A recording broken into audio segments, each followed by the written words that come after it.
사순절이 시작이 되었습니다.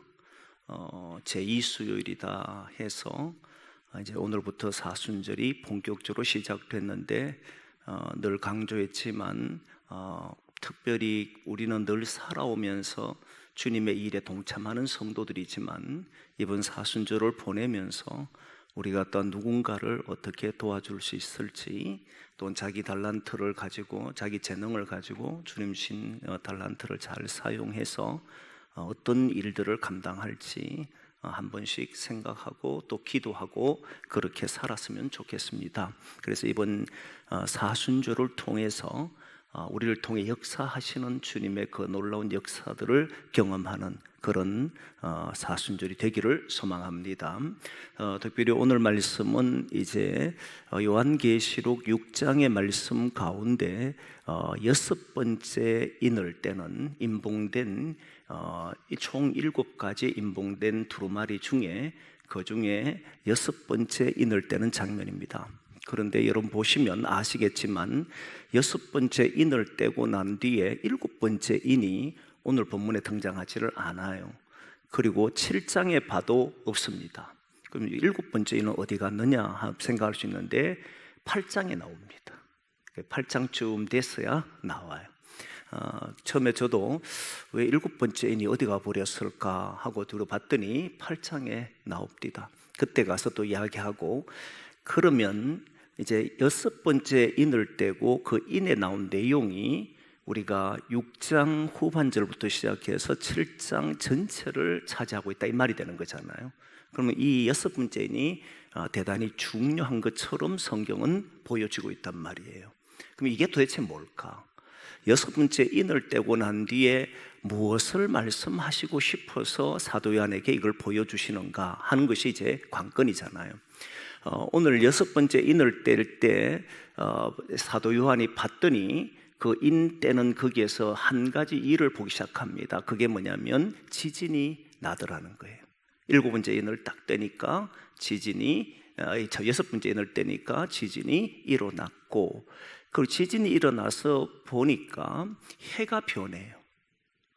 해가 변해가지고 어둠처럼, 깜깜한 밤처럼 마치 상복, 예전에 여러분 보면, 요즘은 그렇게 하지 않습니다만은 상가를 가보면 이제 머리에 검은 것을 이렇게 모자 쓰듯이, 모자가 아니고 이렇게 머리에 쓰는 것처럼 쓰는 경우들이 있잖아요. 그렇게 쓴 것을 말하는데, 원래 이 단어 자체가 자루에 뭔가 넣을 수 있는 자루를 이야기하는데, 그 자루를 머리에 쓴다 해서 어떤 상을 당했거나 아픔이 있거나 통곡하는 사람들이 검은 것을 쓰고 있는 것처럼 그런 식으로 변한다는 거예요. 이 말은 해가 빛을 잃어버린다, 깜깜해진다는 거예요.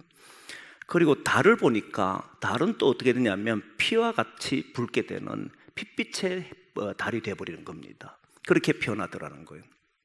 여러분, 우리는 간혹 보면 계기일식이라 해서 해가 이제 가려지는 때가 있고, 또 월식이라 해서 또 달이 이렇게 지구의 그림에 가려져서 있는 경우도 우리는 간혹 보잖아요. 그런 일이 있으면 신기해서 한번 밖에 나가 보자 이러고 막 그런단 말이에요. 그러듯이 사도 요한이 봤더니 해가 이제 빛을 잃어버리고 캄캄해지고 검은색으로 변하고, 그리고 달이 붉은색으로 변하는, 마치 피같이 돼버리는 이런 일이 일어난 겁니다. 그리고 봤더니 갑자기 하늘에서 별이 막 떨어지는데, 그 별이 얼마나 많이 떨어지는지 사람들이 거기에 견딜 수가 없을 정도로 떨어지는데, 거센 풍파가, 거센 바람이 일어나가지고 무화과나무 열매를, 설익은 무화과나무 열매를 떨어뜨리듯이 막 떨어지더라는 거예요. 여러분, 예전 역사 드라마나 이런 데를 보면 이제 대군들이 활을 가지고 상대 적군을 향해서 막 쏠 때 보면 화살이 비가 오듯이 막 쏟아지는 것 있잖아요. 그게 연상이 됩니다. 저는 보니까 하늘에서 별이 막 떨어지는. 근데 별이 떨어질 때 옛날엔 별똥별이 하나 떨어지면 인재가 났다는 사람도 있고, 또 누군가 중요한 사람이 이제 돌아가셨는구나 이렇게 생각하는 사람도 있고, 다양하게 이제 해석을 많이 했죠. 그러나 이렇게 별이 떨어지는데 마치 무화과 나무에 그 달려있던 열매가 스리건 열매가 막 떨어지는 그 샘 바람에 의해서 떨어지는 이런 광경은 아마 우리들이 잘 경험하지 못한 일들이 아닐까. 하늘의 별이 떨어지는 것은 보질 못해. 그러다 보니까 그 별들이 떨어지는, 너무 많은 별들이 떨어지니까 놀라가지고 보니까 하늘에 보이는데 어린 양이 보이고 막 이렇게 두려워서 거기에 있는 사람을, 땅에 있는 왕들, 그리고 장군들, 그리고 뭐 권세자들, 명문세가들, 부자들, 그리고 노예들, 자유인들 할 것 없이 산으로 도망가고, 그리고 바위 틈에 숨어버려요. 산에 도망가서 동굴에 이제 숨고, 굴에 숨고,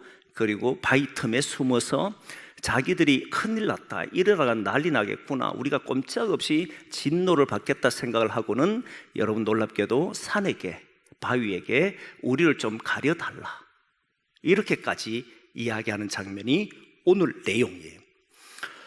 여러분, 이런 내용을 가지고 많은 사람들이 최후의 심판의 모습이다, 이렇게 이야기를 많이 합니다. 이제 7번째 인을 떼기 전 마지막 6번째, 7번째는 마지막이니까 그 앞서 나온 6번째 인을 떼고 나니까 이게 최후의 심판 이야기구나, 이렇게 많은 사람이 이야기했어요. 자, 지금 제가 읽었을 때, 여러분들에게 내용을 정리했을 때 이런 날이 두렵겠습니까? 어떻겠습니까? 두렵게 느껴집니까? 놀랍게 느껴집니까? 나중에 요엘서를 한번 보겠지만, 요엘서에는 여호와의 크고 두려운 날이 이럴 때, 이렇게 이르기 전에 그만 나와요. 사람들이 보면 여호와의 크고 두려운 날이라고 하는 것을 강조합니다. 사람들이 두려웠겠지요. 하늘에 별들이 막 쏟아지고 이러면 얼마나 두렵겠습니까? 근데 여러분, 이 말씀을 당시 신앙하는 사람들이 들었을 때, 당시 신앙하는 사도 요한, 그리고 그 어려움과 박해 속에도 견디고 있던 그 수많은 신앙인들이 들었을 때 이 말씀이 두려웠을까? 아니에요. 하나님의 말씀은 사람들에게 공포를 조성하기 위한 것도 아니고, 사람들에게 염려하고 걱정하도록 만들기 위함도 아니고, 불안케 함도 아닙니다. 이 말씀 속에서 뭘 봐야 되냐면 희망을 봐야 돼요. 항상 하나님의 말씀은 심판을 이야기하더라도 뭐가 와야 된다는 겁니까? 희망이 있어야 돼요. 여러분, 자기 자녀들을 야단칠 때에 공포를 주려고 야단치는 경우는 없습니다. 반드시 거기에는 희망이 담겨 있습니다. 그럼 이 말씀을 통해서 어떤 것을 말씀하는지 봐야 되잖아요. 그래서 어떤 이들은 최후의 심판으로 이야기하고 마지막 때의 징조라고 생각을 했습니다. 그래 되면 사실 1세기 사람들이, 지난주도 말씀드렸지만 2000년이 지난 지금까지 이런 일들이 벌어지지 않았단 말입니다. 그럼 그 사람들에게 2000년 지나도 이런 심판이 안 일어나, 이러면 얼마나 맥이 빠진 이야기입니까? 사실은 실제 예수님께서 이제 십자가 지기 전에 예루살렘 성전이 무너질 것이다 라고 이야기하니까 제자들이 주의 임하심과 마지막 때에 어떤 일이 일어나겠습니까? 그 징조는 무엇입니까? 이렇게 물었습니다. 그게 마태복음 24장 내용입니다. 그때 물었을 때 주님께서 많은 사람들에게 미혹받지 않도록 주의하라, 제일 먼저 하신 일이 미혹받지 않도록 주의하라 그러면서, 그때 많은 사람들이 내 이름으로 와서 그리스도라고 하고 너희들을 미혹할 것이다, 주의하라 그랬어요. 그리고 나면 난리가 일어날 것인데 두려워하지 마라, 아직 끝이 아니고 끝이 아니다. 그러면서 민족이 민족을, 나라가 나라를 이제 칠 것이다. 그러면서 나라와 남나라가 치고 민족이 치는데 큰 지진과 기근들이 일어날 것이다. 이제 재난이 시작된다. 이후에 그러나 너희들은 환난을 당할 것이다. 수많은 사람들, 아니 모든 민족으로부터 너희들은 미움을 받을 것이다, 그 이야기를 해요. 사람들이 미움받으니까, 수많은 민족에 미움받으니까, 미움받는 기독인들이 그걸 못 견디니까 배교하는 사람, 실족하는 사람이 일어납니다. 실족하는 사람이 일어날 것이다. 그때 실족하는 사람들이 너희를 배반했으니까 너희를 넘겨줄 것이다. 그래서 서로가 서로를 미워하는 일이 벌어진다, 이런 이야기를 했어요. 그런 이야기를 하고 난 이후에 뒤로 가면 뭐가 나오느냐면 오늘 본문처럼 해가 어두워지고 달이 변하고 그래서 별들이 땅에 쏟아진다. 그 이야기 나와요. 한번 보겠습니다. 띄워줄 때는 마태복음 24장 말씀입니다. 한번 볼까요? 29절 같이 보겠습니다. 시작. 그날 환난 후에 즉시 해가 어두워지며 달이 빛을 내지 아니하며 별들이 하늘에서 떨어지며 하늘의 권능들이 흔들리리라. 자, 이 말을 들으니까 오늘 본문의 내용과 일치된 내용이잖아요.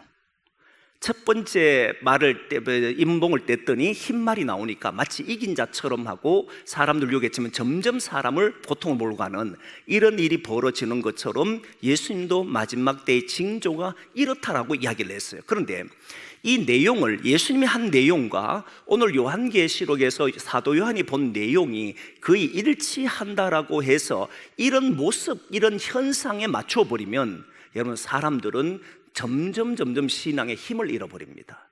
왜냐하면 당시 1세기 당시에도 이 말씀을 보고 그냥 현상이 이런 현상이 있을 거야, 이제 마지막 때가 되면 이런 현상들이 나타날 거야 라고 생각하고 살았다면 오늘날 2000년이 지나기까지 그런 일들이 일어나지 않았단 말입니다. 그리고 실제로 많은 사람들이 이런 정상이 있기만 하면 그때가 마지막이라고 생각하는 적도 많았습니다. 다시 돌려보면 지금 믿음의 사람들이 모든 민족에게 미움을 받느냐? 그렇지 않는 시대예요. 그럼 뭔가 이상해져 갑니다. 동시에 지금이 기근과 지진이 많이 일어납니다. 근데 예전에는 화산 폭발뿐만 아니라 수많은 자연재해들이 있었습니다. 그럼 모든 시기마다 이때냐 이래 왔지 않겠어요, 여러분? 1세기 사람들도 막 지진이 일어나고 자기들이 핍박받으면 바로 이때가 주님 오실 때구나 이렇게 생각했을 것이고, 근데 그렇게 안 왔단 말이에요. 그때 안 왔으면 그러면 주님의 하신 말씀은 공갈이 돼버립니까? 그렇잖아요.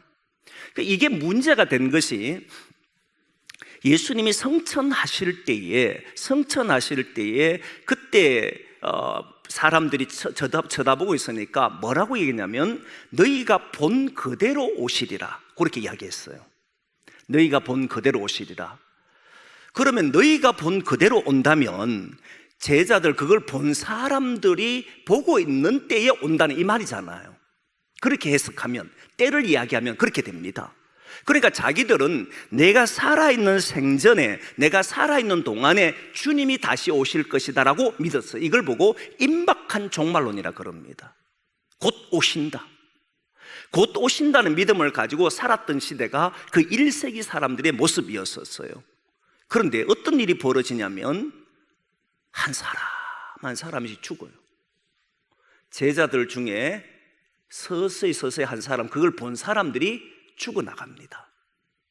그러니까 사람들이 막 헷갈리기 시작합니다. 이게 뭐지? 분명히 본대로 온다 했는데 마지막 제자도 죽음 앞에 서니까 우리가 뭔가 잘못 알았나? 혹시 주님 말씀하신 것을 우리가 오역했나? 오만 생각들이 막 일어났습니다. 영지주의할 뿔 없이 많은 이단들도 그때 막 일어납니다. 그때 이제 베드로와 이제 마지막 그런 이야기를 하는 사람들이 1000년이 하루 같고 하루가 1000년 같아, 주의 날에는, 그러면서 이야기를 다 정리해내요. 그게 이제 데살로니가 전서, 후서, 베드로 전서, 후서 이쪽으로 가면 그 문제를 다 정리해냅니다. 그만큼 사람들이 놀랬다는 겁니다.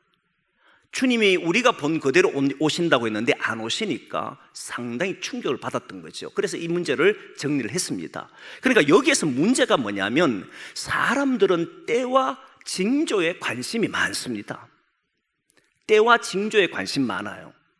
내가 회복할 때가 언제입니까? 때에 관심 있는 거잖아요. 내가 회복하기 전에 어떤 일이 벌어지겠습니까? 징조잖아요. 현상과 때에 사람은 너무너무 관심이 많습니다. 그랬더니 때에 관심 많을 때에 주님께서 이제 예루살렘에 떠나지 말고 성천하기 전에 그 이야기가 감난산에 데려 올라가서 예루살렘 떠나지 말고 아버지께서 약속하신 걸 기다려라, 딱 그 이야기하니까 제자들이 아버지께서 우리에게 약속하신 그때가 이때입니까? 그때가 언제입니까? 물으니까 그때는, 그때와 기한은 아버지께 있다. 넌 딴소리 하지 말고 내가 올 때까지 예루살렘 내려가서 기다리라, 이런 이야기를 하잖아요. 왜 이런 이야기를 하냐면 사람은요, 때에 관심이 진짜 많아요. 내가 기도하고 나면 그 응답하는 때가 언제입니까? 내가 이렇게 살면 봉사해서 하나님 내게 축복할 때가 언제입니까? 그렇게 때에 관심 많은데, 신앙인은 때에 관심을 두는 사람이 아니고 하나님의 뜻을 이루는 데 관심을 둬야 돼요. 하나님의 뜻이 이 땅 위에 이루어지도록 우리는 오늘 살아가는 것이지, 그때는 아버지께서 하신 일들이고 하나님이 그때 하는 거예요. 제자들이 열심히 했기 때문에 그때 주는 것이 아니라, 자기를 따른 사람이 열심히 살았기 때문에 그래 내 니한테 줄게, 이런 것이 아니라, 하나님은 하나님의 때에 일하실 것이고 우리는 하나님의 때를 이곳에 나타날 수 있도록 계속해서 그 때를 위해서 살아가는 거예요. 언제냐 관심을 갖는 것이 아니고 하나님의 나라가 이루어지느냐 안 이루어지느냐, 거기에 관심을 두는 게 성도잖아요. 그래 되면 현상에서도 벗어나야 됩니다. 하늘 보고, 야, 언제 매일 아침에 일어나서 저녁에 별이 쏟아지는 거예요. 요즘 별도 안 보이잖아요. 별이 쏟아지나 쳐다보고 있거나, 또는 지진이 일어났으니까 이제 그때가 됐는갑다. 예수 믿다가 핍박받으면 이제 내가 주님 오실 날이 가까웠는갑다. 이렇게 생각하는 신앙이 모든 역사의 문제를 많이 일으켰습니다. 신앙인은 현상을 바라보고 사는 게 아니라는 거예요. 그러면 오늘 본문을 통해서 뭘 보여주시려고 하느냐, 이게 관건이잖아요. 여러분, 예수님도 마지막 십자가를 지실 때에 보니까 제6시대니까 해가 어두워졌어요. 해가 어두워지고 그 빛을 잃어버립니다. 이거는 공관복음서에 다 나옵니다. 해가 어두워졌다는 것. 요즘 말하면 개기 일식이 일어났나 이렇게 말하지만, 그 당시에 해가 어두워졌다는 표현은 성서에서 말하고 싶었던 것은 빛이 이제 예수님이 죽으니까 빛도 같이 그러구나 이런 게 아니고, 여러분 잘 보면 에덴 동산에서 인간이 쫓겨났을 때, 그리고 인간이 살아가는 현실 속에서 예수님이 성육신했을 때 성경에서는 뭐라고 얘기하냐면 빛이 세상에 비추었도다, 그렇게 이야기했잖아요. 다시 말하면 예수님이 빛이셨다는 거예요. 그런데 예수님이 십자가를 지고 마지막 시간을 보내니까 그 해가 빛을 잃었다는 것은 드디어 이 땅이 다시 암흑의 세계로 들어가는 것처럼 보여준다는 거예요. 이 말은 주님이 계시지 않는 세상, 하나님이 계시지 않는 세상은 언제나 어둠이다, 이 말을 하고 싶은 거잖아요. 그러니까 그 의미와 성경에서 전하고 싶은 뜻을 찾아야 되는 것이지 현상에 목매면 안 된다는 겁니다. 그럼 오늘 본문에도 현상을 보지 말고 무엇을 말하고 싶은가를 보면 저는 크게는 두 가지를 봅니다. 하나는 누구도 피하지를 못한다는 겁니다. 하나님의 심판의 때는 누구도 피하지를 못합니다. 왕이든 장군이든 명문세가든 부자든 노예든 자유인이든 누구도 예외 없습니다. 이걸 피할 수 있는 사람이 없어요. 어느 정도 없느냐면 마치 하늘의 별들이 막 쏟아지는 것처럼 그걸 피할 사람 누가 있겠어요? 아무도 피하지 못한다. 그리고 피할 수 있는 길도 없다는 거예요. 그래서 오늘 본문에는 주님이 마지막 때 심판하는 날이 오면 그때의 징조가 이런 것이야, 하늘에서 별들이 떨어지고 그리고 해가 어두워지고 이런 것을 말하는 것이 아니라, 누구도 하나님의 심판에서 예외가 될 수가 없다, 이 말을 하고 싶어. 그때가 되면 반드시 모든 사람은 심판을 받는다. 그가 어떻게 살아왔든지, 왕으로 살아왔든지 신하로 살아왔든지, 아니면 장군으로 지내왔든지, 부자였든지 종이었든지 자유인이었든지 상관이 없어 모두 다 하나님의 심판 앞에 서게 될 것이라는 것을 이야기하고 있다는 거예요. 이게 첫 번째. 두 번째는 오늘 본문에 참 놀라운 것 중에 하나가, 이 앞에 왕이라고 하는 사람의 모든 사람은 예외가 없어라고 썼으면 좋았을 텐데, 딱 이야기하기를 되냐면 임금, 왕족, 장군, 부자, 강한 자, 모든 종과 자유인 이렇게 썼습니다. 여러분, 이 말이 뭐냐면 어떤 지위도 어떤 것도 자기를 지켜줄 수 있는 것은 세상에 없다는 겁니다. 성경을 보면 에덴 동산에서 아담과 하와가 쫓겨났고, 그리고 그들이 거주하는 땅에 살면서 드디어 아이를 출산하잖아요. 가인과 아벨이었습니다. 근데 가인과 아벨이 태어나서 일정한 시간이 지났는데 가인이 동생을 죽였습니다. 맞잖아요. 그 내용은 다 또 이야기하면 너무 기니까. 죽이고 나니까 하나님 앞에 자기가 벌 받을까 두려우니까 자기를 쫓아내는데 그 사람들이 나를 못 죽이게 하래 표식을 달래서 표식도 주고 내보내잖아요. 그랬더니 가인이 에덴 동편 노 땅으로 갑니다. 점점 에덴에서 멀어진다는 이야기를 다 창세기에 했습니다. 그리고 여러분 보시면 그 가인이 가서 딱 살면서 첫 번째 아들을 낳아요. 자식을 낳습니다. 그 자식의 이름이 에녹이에요. 하나님과 동행했던 그 에녹 말고 가인의 아들인 에녹이 낳습니다. 여기에서 중요한 것은 가인의 길과 아벨의 길, 이 길이 다르다는 것. 하나님의 사람으로 살려고 하는 사람들과 그러지 않는 사람의 삶이 극명하게 달라집니다. 어떻게 달라지느냐면 가인이 낳은 아들, 첫 번째 아들을 낳자마자 한 일이 있습니다. 그 일이 뭐냐면 성을 쌓았어요. 왜 성을 쌓느냐면 지금은 다른 나라를 침공하는 게 쉽지가 않습니다.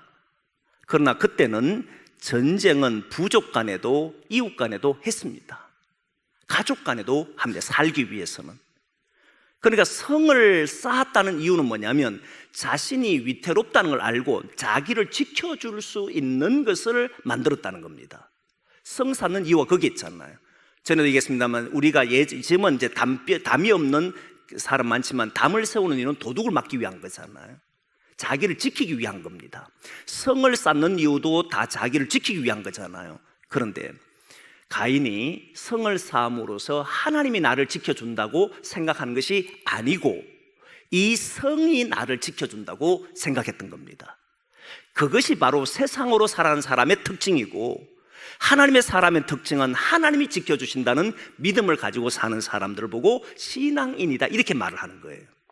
성이 지켜준다 또는 무엇이 지켜준다 생각하는 사람은 하나님을 따를 이유가 없습니다. 믿을 이유가 없습니다. 오늘 본문에 나오는 지금 하늘에서 별이 떨어지는데 왕이란 이름 나왔고 왕족이란 이름도 나왔고 그리고 세가들의 이름도 있고 그리고 거기에는 뭐 또 여러 가지 장군도 있고 그렇지 않습니까? 이런 이름들이 있어요. 여러분 보십시오. 부자는 무엇이 자기를 지켜준다고 생각하는지 아십니까? 돈입니다. 이거는 지금 많은 사람이 동의할 겁니다.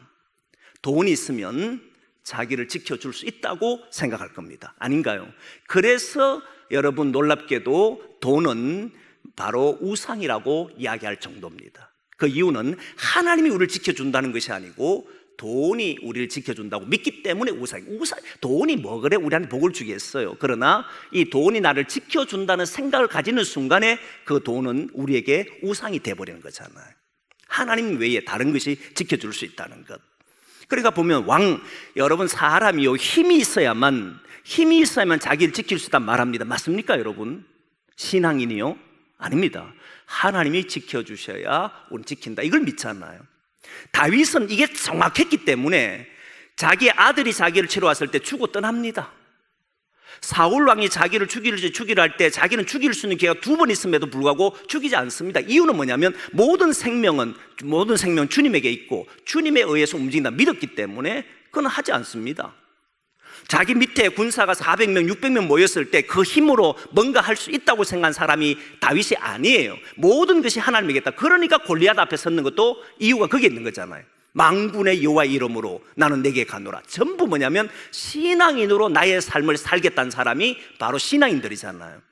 근데 왕이 부자가 또는 권세자가 이런 말을 하는 이유는 이것이 자기를 지켜줄 수 있다라고 생각하고 산다는 겁니다. 그러니까 더 많이 가지려고 하고 더 높은 곳에 올려쓰려고 하고 군대를 많이 만들려고 하잖아요. 오늘 장군이라는 이 용어가요 600명을 데리고 휘하에 데릴 수 있는 사람을 이야기해요. 600명을 데리고 있으면 여러분 얼마나 힘이 나겠습니까? 그런데 그 사람도 뭐가 쏟아지면 안 된다는 겁니까? 하늘의 별이 쏟아지면 아무런 소용이 없다는 거예요. 여러분 여기에서는 한 가지 깊이 생각합니다. 과연 나는 여러분들은 무엇이 우리를 지켜준다고 믿고 살아가는 것일까? 적어도 신앙인이라면 하나님이 나를 지켜주신다는 믿음을 가지고 살아가야 되는 줄 믿습니다. 그러니까 이 사람들이요, 특별히 사도 요한과 그리고 당시 1세기 당시 살았던 신앙인들이 하늘의 별들이 떨어져서 사람들이 산으로 피하고 굴 속에 숨고 바위 틈에 숨은 모습을 보면서 저들은 왕위를 가지고 우리를 핍박하고 장군으로 핍박하고 뭔가 권세로 우리를 눌렀지만 결국 하나님 앞에는 소용이 없다는 사실을 보게 되잖아요. 그때 이들은 희망을 갖잖아요. 그렇구나, 주님이 심판하나는 그들은 왕이 자기를 지켜줄 수 있는 것도 아니고 군대가 자기를 지켜줄 수 있는 것도 아니고 그 무엇도 지켜줄 수 없다라고 하는 생각을 갖게 했다는 거예요. 그리고 이 크고 두려운 날이 누구에게 주느냐면 백성들에게, 하나님의 택한 백성에게 주는 것이 아니라 자신이 왕으로 살아가고 장군으로 살아가고 왕족으로 살아가는 사람들은, 자신들이 이걸 지켜준다고 생각하는 사람들은 모두 다 두려워할 겁니다. 그래서 여호와의 크고 두려운 날이라고 했던 거예요. 여호와의 크고 두려운 날에 우리는 어떻게 되느냐, 믿는 사람은 어떻게 되냐면 그 날이 구원의 날이 되는 거잖아요. 요엘서 2장 31절 말씀을 한번 보겠습니다. 요엘서 2장 31절 같이 봅니다. 시작.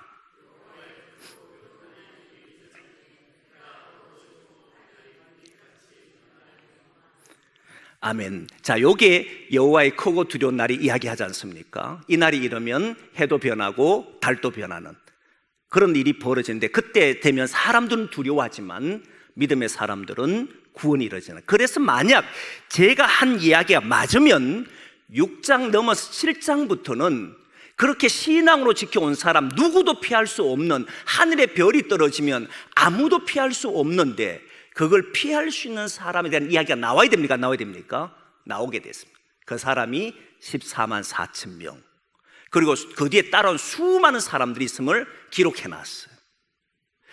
여러분 한번 다시 물어보면요, 애굽에서 430년 살 동안에 하나님께서 그들을 건질 때 썼던 방법이 10가지 재앙입니다. 마지막 재앙은 이제 장자의 죽음이잖아요. 하나님께서 누구를 구원하느냐 하면 임방, 문지방에 피를, 어린 양의 피를 바른 집만 구원을 했습니다. 맞지 않습니까? 근데 여러분, 같은 동네에 같은 집, 같은 상황에 놓여 있는데 누구는 구원받고 누구는 죽임을 당해요. 다른 나라 같으면 이해가 되는데 바로 옆에, 바로 근처에 있는 사람들이 누구는 살고 누구는 죽습니다. 전염병이 걸려도 누군가는 걸리고 누구는 걸리질 않아요. 이런 모든 일들이 보면 하나님이 심판이 이루어질 때는 누군가에게는 크고 두려운 날이지만 누군가에게는 무슨 날이라는 겁니까? 구원의 날이 된다는 거예요. 그걸 믿고 살았던 사람이 누구냐면 바로 1세기의 사람들과 그 환난과 핍박 있는 사람들에게 이야기하는 거예요. 그렇지 않습니까? 그래서 여러분 보면은 오늘 본문에 다시 한 번 더 와서 보면 이들이 여러분 누구에게 부르짖었냐면 부르짖지를 못합니다. 한번 보겠습니다. 16절 말씀 한번 같이 읽겠습니다. 그 왕들이 누구에게 부르짖는지를 한번 보십시오. 같이 봅니다. 시작. 산들과 바위에게 말하되 우리 위에 떨어져 보호자에 앉으신 이의 얼굴에서와 그 어린 양의 진노에서 우리를 가리라. 누구에게 부탁을 합니까? 산들에게, 바위에게.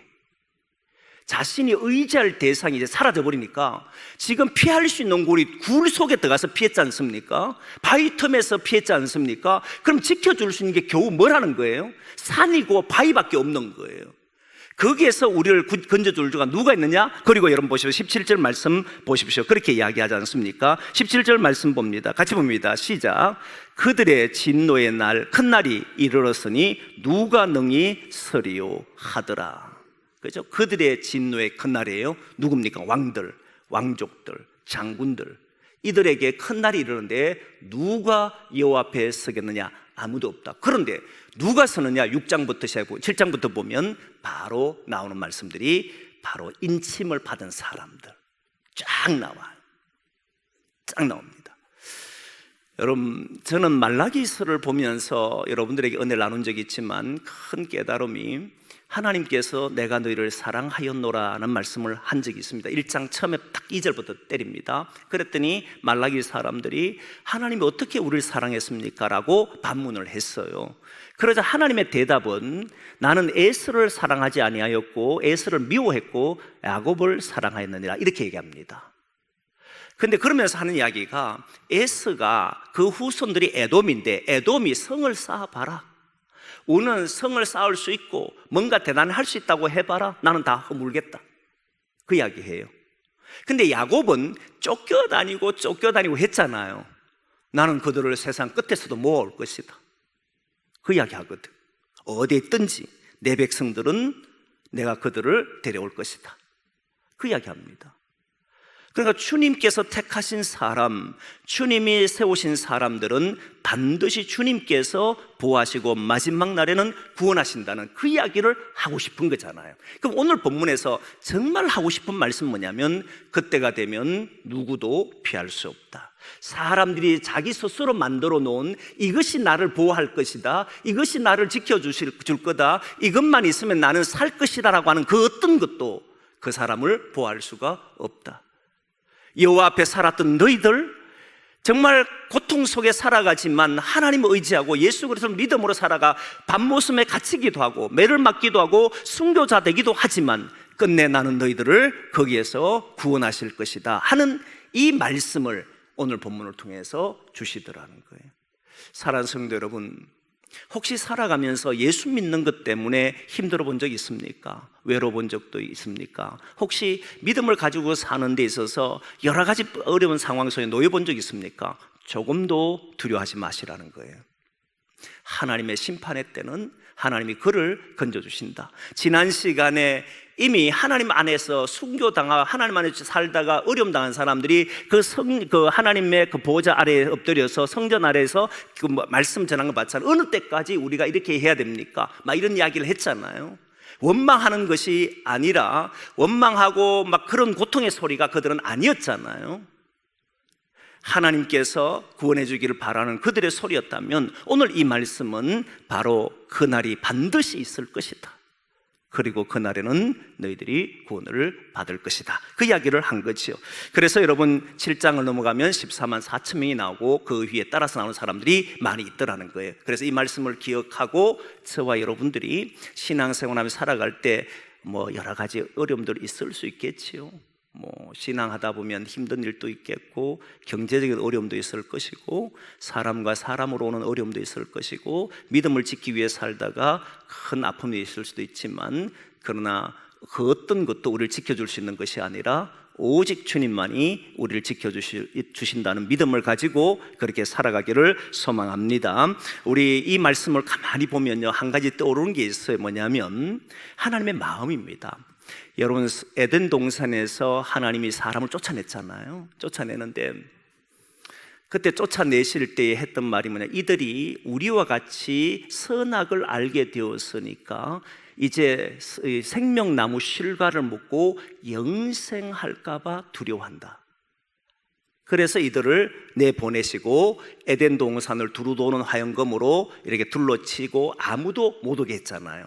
생명나무 실과를 먹고 이들이 영생할까 봐 염려했던 하나님 마음이잖아요. 그러면 왜 거기에 살면 안 됩니까? 라고 하는 생각을 할 수 있지만, 선악을 알게 됐다는 것은 이미 하나님과 단절된 사람으로 영생하면 안 된다는 거잖아요.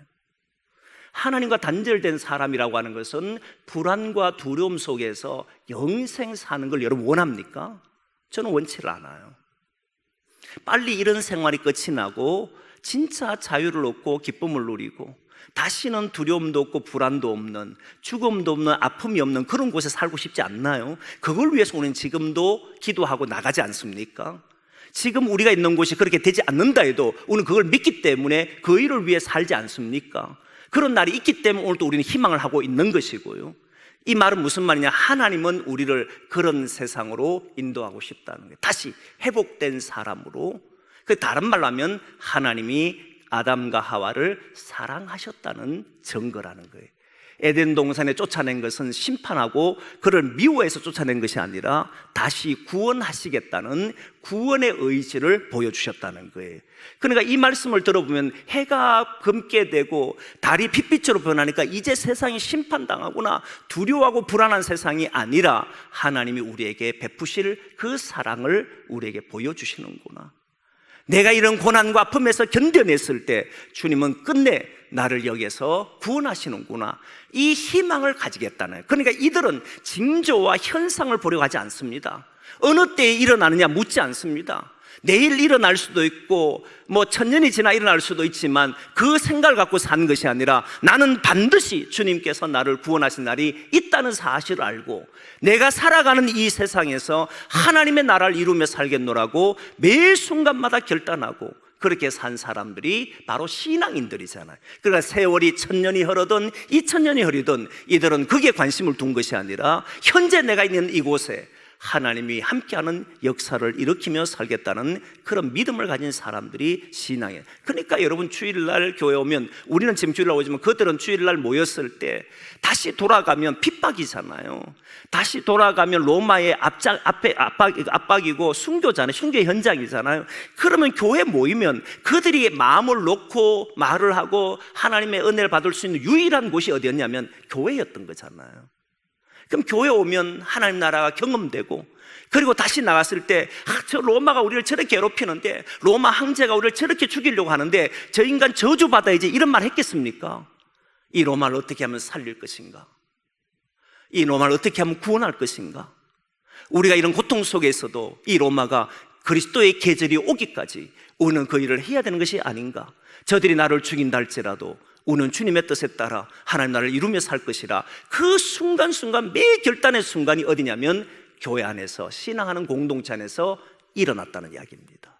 우리도 그래야 되는, 살아가면서 많은 일들을 보겠지만 그럼에도 불구하고 나는 하나님 나라를 위해 살겠습니다.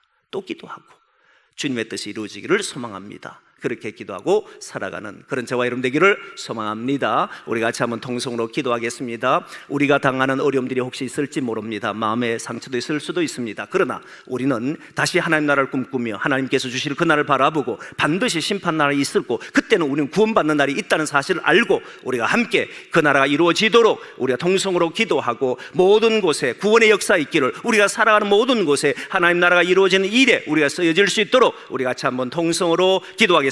이 나라도 그렇게 되기를 소망하는 마음을 가지고 함께 기도하겠습니다.